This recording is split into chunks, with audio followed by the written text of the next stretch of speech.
Hello and welcome back to another video. Today we're going to test my old new laptop, Intel NUC x15 AC57. I don't know exactly which model is it because there's so many number on it, but this is a laptop with the Intel Arc A730m 12GB VRAM. Welcome to Response PC, I'm Dunk, let's test on. This laptop comes equipped with 1TB NVMe Gen 4, 32GB of DDR5 at 4800 MHz, Intel i7 12700H, a 15.6-inch FHD 144Hz 1080p screen, and the most important, Intel Arc A730M 12GB of VRAM. I got this laptop to replace my Lenovo Legion with a Ryzen 7 4800H, 32GB of RAM DDR4, a GTX 1660 Ti, and a 512 NVMe drive, and my 4TB Western Digital SN850X that I will transfer to the Intel laptop. Now you may think this is not much of an upgrade. The CPU is quite an upgrade actually. The Ryzen 7 4800H is a 6-core 12-thread versus a 14-core 20-thread for the i7. The RAM is 32 gig, 1 DDR4, 1 DDR5, but not much of a difference otherwise than that. And the GPU, the GTX 1660 Ti versus the A730M. The GTX only have 6GB of VRAM and the A730M have 12GB of VRAM. This is quite an upgrade, but in terms of gaming, the GTX 1660 Ti will often beat the A730. When the A730M shine more than the 1660 Ti is when the game require more than 6GB of VRAM, when I have a better shader on the Arc GPU, and the most important thing that the reason I get this laptop is AV1 encoding and AI generating. The laptop can game. I mean, the A730M can game. I'll show you some title here, starting off with the Stalker 2, just to show you that it cannot game on everything. To be able to play at Stalker 2 at 1080p, you need to put to the lowest settings, XCSS at performance, to get 38 FPS, and there's a lot of stutter. That's a game that I actually don't play on my laptop, but it's just to showcase the performance of it. And I don't know, it's because of a Stalker 2, is not optimized, but the GPU is barely ever pegged at 100%, using 6.4GB of VRAM out of 12. We're not CPU bound, using it in the mid 50 to the mid 60 CPU position, and we're using 21GB of RAM out of 32. Maybe it's just an isolated case of this game. Next up, I've tried Baldur's Gate 3 at 1080p, highest settings, no upscaling whatsoever, or even with the FSR 2.2, which is the only upscaling option. There was no difference with or without it. In terms of FPS, I had the GPU in the mid 70 to 80% of its position, with an average of 6GB of VRAM utilization. CPU was in the 40s and using 15GB of RAM, and that gave us a playable 34 FPS average, highly playable, at least for this kind of game. And nothing stopped me to drop the settings to medium instead of high, or just play with some settings at high and some settings at medium to get a higher FPS if I actually wanted. After that, I have Cyberpunk 2077 at 1080p, obviously, at high settings, XCSS Ultra, population medium, and no ray tracing. We get an average of 45 FPS. This is highly playable. Again, you can still play with the settings to have higher FPS if that's what you want. For me, that's how I will play.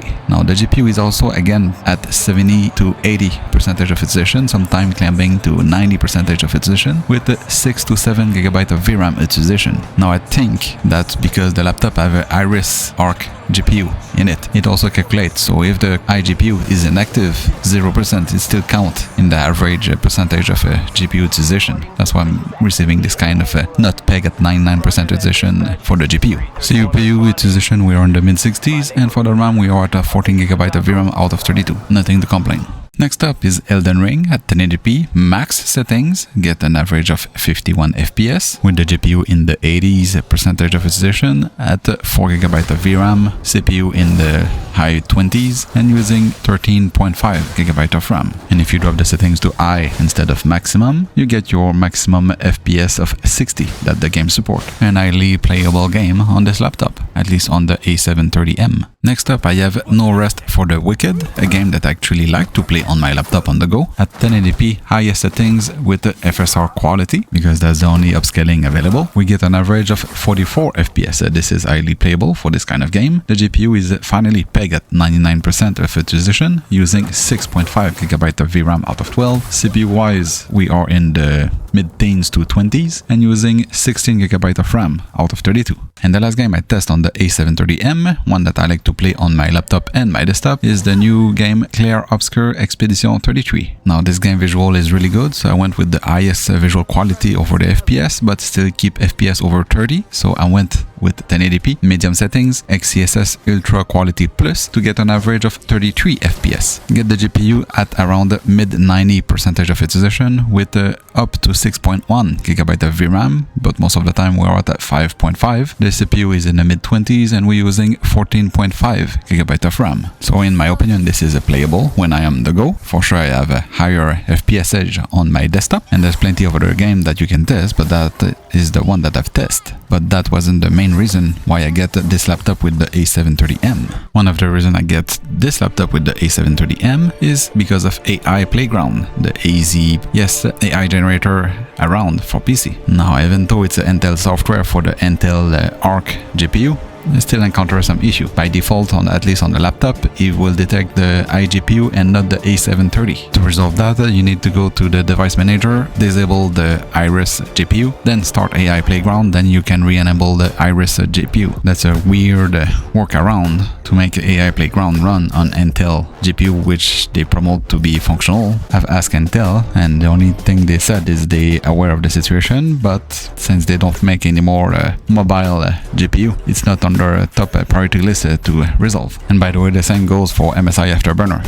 If I want any reading, I need to disable the Iris iGPU. Start MSI Afterburner, then I can re-enable Iris GPU. Anyway, when you finally selected the A730M to generate image in AI Playground, it run like a charm. Now just putting a cat jumping into a box, this is quite a simple request. It takes way less time than the A750 with 8GB VRAM to conclude. Now the A750 is theoretically more powerful and more performing than the A730, but the lack of RAM of the A750 at 8 versus 12 with the A730M make a big difference in AI generation. And the other thing I want to use the A730M is for AV1 encoding. I mean hardware AV1 encoding, not software AV1 encoding, because I'm doing most of the time my editing on the go on my laptop, and my GTX 1660 Ti was encoding in H.264, so I get the advantage to have a smaller file size like this one. This is one of the last video I made, is Expedition 33 on Arc GPU at 1440p. When I do with the GTX 1660 Ti,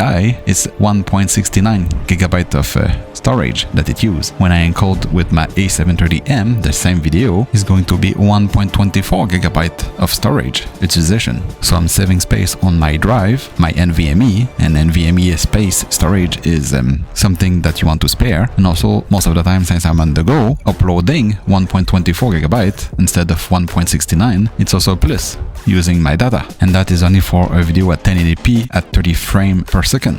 So if my video is longer and or I decide to put more frame per second by video, it will be even bigger. And on top of that, because I'm using hardware AV1 encoding with the A730M, the encoding process is faster than the GTX 1660 Ti at H.264. And if I want to do AV1 with my other laptop, with the GTX 1660 Ti, it's about 20 times slower, because it's become software encoding. And I think it's the CPU who try to encode in AV1, because GTX 1660 Ti doesn't support AV1. In the end, the A730M in gaming, it's gameable. Depending on the game, it will be similar to the GTX 1660 Ti. Unless you need more than 6 GB of VRAM, the A730M will always beat the 1660 Ti. In production, AI generating, the 12 GB of VRAM is nice to have, and for encoding AV1, this is super nice to have. I'm probably going to test more game in the future with that GPU. Stay tuned for it. In the meantime, thanks for watching. See you in the next one,